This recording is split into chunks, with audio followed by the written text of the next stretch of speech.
పెట్టిన శిల్పక పండ్లు తేనె మామిడి పండ్లు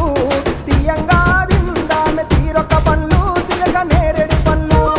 కాపంలో ఇచ్చిన మక్క కంకులు అవి పాల కంకులు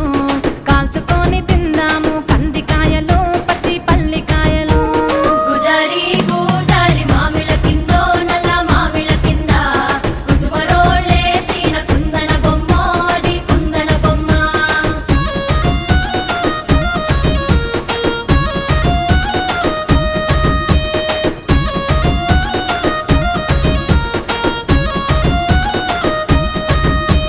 బెస్తలు పెట్టిన పచ్చి చేపలు అవి వట్టి చేపలు